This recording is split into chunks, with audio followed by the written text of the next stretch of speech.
Injury থেকে ফিরেও স্কোয়াডের সুযোগ পেলেন না তানজিম হাসান সাকিব। একই পরিণতি হয়েছে হাসান মাহমুদেরও। ইনজুরিতে বাদ পড়ার পর দলে আর ফিরতে পারছেন না তারকা এই দুই পেসার। তবে গত সিরিজে ব্যর্থ হলেও আবারও সুযোগ পেয়েছেন সাইফ হাসান, আফিফ হোসেন ধ্রুবরা।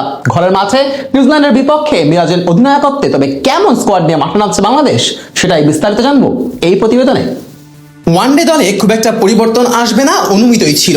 ঘরের মাঠে পাকিস্তানকে সিরিজ হারানোর পর নিউজিল্যান্ডের বিপক্ষেও সেই একই শক্তিমত্তা নিয়ে মাঠে নামবে মেহেদী হাসান মিরাজের দল, সেটাই ধারণা ছিল সকলের। শেষ পর্যন্ত সেটাই হয়েছে, কোনো পরিবর্তন আনা হয়নি ওয়ানডে স্কোয়াডে। পাকিস্তান সিরিজের মতো কিউইদের বিপক্ষেও স্কোয়াডের সুযোগ মেলেনি তানজিম হাসান সাকিবের। পাকিস্তান সিরিজে ইনজুরির কারণে দলের সাথে থাকতে পারেননি, তবে কিউই সিরিজের আগে জাতীয় দলের সাথে পুরো দমে অনুশীলন সেরেছেন সাকিব। তবে তাতেও জায়গা মেলেনি টাইগার দলে। আবারও স্কোয়াডের বাইরেই থাকতে হবে এই তারকা পেসারকে।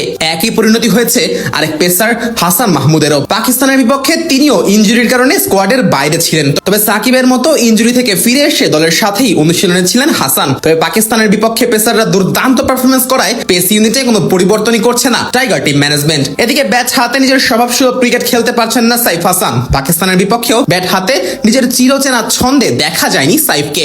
ওপেনিং এ নেমে 3 ম্যাচে তার রান ছিল মাত্র 52। শর্টার ফরম্যাটের ক্রিকেটে দ্রুত রান তুলতে সক্ষম সাইফ ওয়ানডে ফরম্যাটে এসে সেভাবে নিজেকে মেলে ধরতে পারছেন না। তবে তা সত্ত্বেও তার উপরই আস্থা রাখছে টিম ম্যানেজমেন্ট। টপ অর্ডারে সাইফ হাসানের সাথে স্কোয়াডে যথারীতি জায়গা পেয়েছেন তানজিদ হাসান তামিম। বর্তমানে পিএসএল এ পেশওয়ার জালমির স্কোয়াডে থাকা তামিম অবশ্য এখনো একাদশে খেলার সুযোগ পাননি। তবে ওয়ানডে ফরম্যাটে ব্যাট হাতে দারুণ ছন্দেই আছেন এই ব্যাটার। পাকিস্তানের বিপক্ষে পেয়েছেন সেঞ্চুরির দেখাও।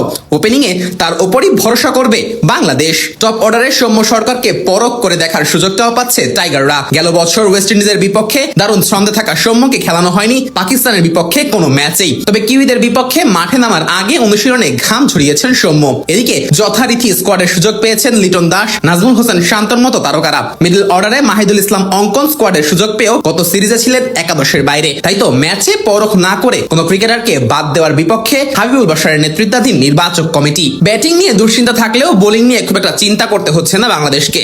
পেস কিংবা স্পিন দুই ডিপার্টমেন্টেই দারুণ করছে টাইগাররা। সে কারণে এখানে পরিবর্তন করার কোনো সুযোগ আপাতত নেই। পেস ইউনিটের নেতৃত্বে যথারীতি থাকবেন মুস্তাফিজ ও তাসকিন জুটি। এছাড়া গতির ঝড় তুলতে নাহিদ রানা এবং সুইং এর কারিশমা দেখাতে শরীফুল ইসলাম তো আছেনই। আর স্পিন ডিপার্টমেন্টের ঋষাদের লেগ স্পিন জাদু আর বাঁহাতি বোলিং এ তানভীর ইসলাম তো আছেনই। তবে এবার সুযোগ মেলেনি নাসুম আহমেদেরও। নিউজিল্যান্ডের বিপক্ষে প্রথম 2 ম্যাচের জন্য বাংলাদেশের স্কোয়াড: মেহেদী হাসান মিরাজ, সৌম্য সরকার, সাইফ হাসান, তানজিদ হাসান তামিম, নাজমুল হোসেন শান্ত, তাওহিদ হৃদয়, লিটন দাস, আফিফ হোসেন ধ্রুব, মাহিদুল ইসলাম অঙ্কন, রিশাদ হোসেন, তানভীর ইসলাম, মুস্তাফিজুর রহমান, তাসকিন আহমেদ, শরীফুল ইসলাম ও নাহিদ রানা।